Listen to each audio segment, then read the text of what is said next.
we've never beaten Australia in a one-day game. So to be able to perform and help my team over the line is obviously a massive achievement for me. What gave you more satisfaction, the runs or that 3-wicket spell? Oh, it was good to take some wickets again. We've been playing on pretty low and slow wickets the last couple of months, so it's been good to have a bowl on a wicket that had a bit of something in it. Marizanne, how close were you from missing today's game? Was there any chance of you missing considering injuries? Initially coming here this morning, I felt 100%, and then until I started hitting some balls, I felt a bit of pain in my arm. But then after speaking to our physio and doctor, they assured me that the pain meds would kick in, and luckily they convinced me to play today, and yeah, everything worked out. And after your opening spell, we only bowled, I think, one over the rest of the innings. Was there an injury reason for that, or was that just a captaincy choice? No. Look, I nearly batted 2 hours, and I'm 34 years old, so it's starting to get tough. Look, if that was my younger days, I would have definitely. You wouldn't have been able to take the ball out of my hand. So it's a long series, and I know the next match is going to be important. So yeah, there's just a bit of management. Where do you think this ranks in terms of South African victories? Like, not only is it the first ODI win, but given what happened in the first match as well, such a substantial turn in such a short period of time. Yeah, I think that's what makes it so special. We got a proper hiding in Adelaide, and to come out today fighting. It wasn't easy conditions at all, especially with the bat. So this one is it shows a lot of fight and grit from the team, and to do it on a tough wicket, it speaks volumes. How much confidence do you take in that third match, knowing that if you win it, we're 6-all going into the Test match? Yeah, look, we've been a bit disappointed. I think we've had England in this situation in the past. In the T20 series, we had Australia there, and we just let it slip the last game. So I'm hoping we're going to come back next game, show the same fight that we showed today, and hopefully we are on the winning end again. Marizanne, you talked a little bit about the conditions out there. From where we were sitting, it looked like it was coming down pretty hard, the rain there. Are we happy with that call to keep batting through that kind of weather? At first, it was okay, but then I probably got a little bit annoyed because I was worried that the wicket might get too wet and it might make things really difficult later on. I definitely felt like probably at the back end there when I batted, it got really tough. 1 or 2 balls really sprung at me, especially off the length. So I knew it was going to be tough, but in saying that, I knew Australia would have to bat on it as well. So it was something that went both ways. When you get a couple of extra lives there with some uncharacteristic, probably drop catches from Australia, does it embolden you to sort of go on with it? Does it change anything from your point of view? No, not really. That's cricket. You're not always going to take the tough catches, and everyone plays the game, and everyone has a bit of luck and sometimes not. So you don't look at that at all. How pleasing was it to see 2 young quicks come into the team today and take a few wickets between them? Yeah, I was so relieved, I'm not gonna lie, because that meant I could just ease off a little bit. But no, look, they're 2 upcoming youngsters. I love the way they bowl. I've seen them in the net. Yeah, it's hopefully big things to come for them in their career. Just before you bowled to get Beth Mooney out, was that one of the ones that did feel good out of the hand? Was it doing everything you wanted it to do? Yeah, the last year or so, I was really not happy with my bowling. I've been working a bit on it, and then I have these small unnecessary injuries that keeps me out of bowling as well. So, yeah, I still don't feel like I have my rhythm 100%, but tonight felt a little bit better. So hopefully it's coming back. Can you give us a little bit of an insight to what the talk was like during that sort of big partnership that Australia were able to put on? Obviously, Laura's very sort of new to the captaincy still, but was she able to kind of keep the team calm and have faith that wicket would eventually come? Yes, definitely. Look, they probably ended up scoring a little bit more than what we would have liked. But in saying that, I also felt like the wicket got a little bit better. It seemed to dry out just that little bit more. So if we're being very critical, we would have liked to end it earlier. But again, this is a young team. We had people making their debut. We had bowlers bowling that I don't think even have played 10 games. So you have to look at things like that as well. We take the win, we move on, and hopefully we can keep on improving. It was only a couple of years ago that this Australian team won, I think, 24 games in a row. They just from a South African perspective, has the aura of the Australian team changed a bit over the last couple of years? They seem maybe a little bit more vulnerable when it comes to matches like this. Yes, definitely. There's definitely a change, and I've mentioned it previously as well. Losing someone like Lanning, you're never going to be able to replace her. Not a captaincy, and I don't think a batting as well. I remember too many games where we had Australia in trouble, and she came out to bat and she saved them. So, yeah, I think everyone is catching up a bit around the world. Even your associate teams are picking up against your lower ranked teams, so it's good for the women's game. It's a lot more challenging, and hopefully this can continue. Thank you so much. Thank you so much for your patience. Moving over to our media on Zoom. Morgan, please go ahead. Thanks, Lita. Hi, Marizanne. Well done with your performance and the team performance today. Just talk us through what was the message of that first ODI to get the ladies so fired up for today's performance, and then also just the young seamers seizing the opportunity that's presented themselves, because Shobin left massive boots to be filled, and I'm sure these ladies really put their hand up for you guys tonight.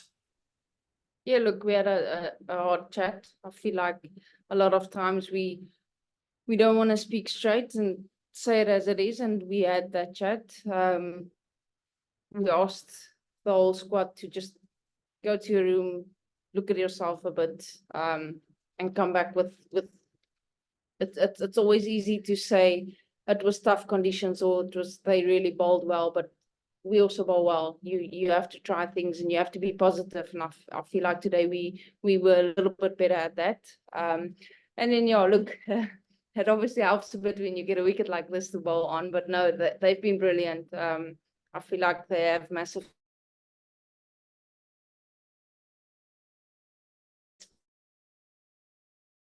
full. We all know how good Shibby is, and she is missed. I'm not gonna lie, she is missed, but it's so good to see different bowlers picking up their hands. Thanks, Marizanne. Thank you, Morgan. Nathan, please go ahead. Thank you very much, Lita. Firstly, congratulations, Kappy and the side. Kappy, what are your takeouts from this game in terms of the conditions? Because you will be playing the same ground for the decider.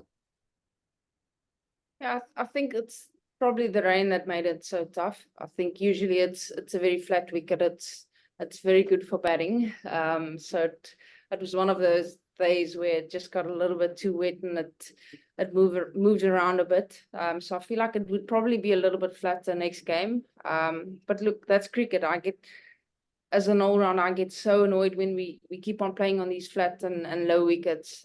You want wickets like this where you need that little bit more skill, and it just brings the bowlers into the game as well. Chloe mentioned of the first ODI, the bowlers need to be more disciplined with the lines and focus on the basics, especially in the first 10 to 15 overs. The last time Australia was in this situation was against India in 2022. Can you just talk us through the bowlers' performance? Just touch on the disciplined bowling and sticking to basics. Well, I couldn't actually fault the bowlers in the first ODI. I felt like it was the batting side of things that let us down. I didn't feel like we bowled too badly in that ODI. Obviously it helps when you strike in the power play and you take wickets early, especially against this Australian team. So that's something that helped tonight. I still feel like we can, if I have to be critical, we can improve with the ball. Felt like we bowled quite a bit of extras tonight, and we probably would have liked to kill the game a little bit earlier. And then finally, with how the T20 series went and now in the same situation, is there belief now that you can record the first ever ODI series in victory in Australia going into the decider? Yes, definitely. We had that same belief in the third T20. It ended very close. And hopefully we can rock up here again in 2 days, 3 days time and put in another good performance. Thank you. All the best. Thank you. Thanks, Nathan. Keenan, thanks for your patience. Please go ahead. Thanks so much, Lita. Hi, Marizanne. Congrats on the win. I just wanted to know, in terms of consistency of the team, have you obviously great performance today, but we sometimes just like you have these slumps with the bat across series. Just what is that? And then you stand up tall like today. What is that down to, the inconsistency of the side, especially with the bat? Well, I can't speak for the side. I felt like the past 2 years I've really enjoyed my batting, and I've really worked on trying to be a bit more consistent. You have to remember there's new players in the squad that's probably they've not played so many games, so it's going to take a bit of time. We all know we would like to be a bit more consistent, especially our senior players. It's something we continue to work on, and yeah, I don't have answers, to be honest. Thanks. Thanks, Keenan. We'll just take just two more, Mohit, and then I've got one on my text message. Mohit, please go ahead. Thank you so much, Lita. Hi, Marizanne. Congrats on the win today. Obviously, a great display from you today, 50 runs in 3 wickets. The last visiting player to do this in an ODI in Australia was Dane. So I wanted to ask you about how much of a help has it been to have her with you on this tour as somebody who's had previous success in Australia. Yeah, look, I've always rated Dane very highly. Still think she's probably one of the top 10 best female cricketers out there. I started my career with her, so I've been on this journey with her, and it was always nice when she was there to learn from her. Now she's on the side, so it's not always nice when she comments, because like I'm 34 years old, I know what I'm doing wrong. But no, look, it's nice to have her here, especially I was on third man today and she told me, take out the slip, put it in the cover. So yeah, Danae's very passionate about the game. She always wants what's best for the team, and she's always willing to help where she can.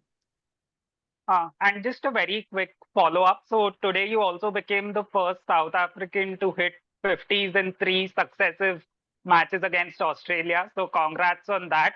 But how much has your past experience of playing in the WBBL, especially for Scorchers and for Thunder, helped in you putting up these performances in Australia on this tour? Yeah, I've been blessed to play in Australia for the last, I think, 8 years. So obviously know a bit about the wickets, and playing against the players all the time. You start to know what their weaknesses are, what they're trying to do with the ball, with the bat. So it's definitely a massive positive, and I feel like it's good for the women's game. Thank you so much. Awesome. Thank you so much. That brings us to the end. Thank you so much. We'll be sure to send the high-res audio and video ASAP.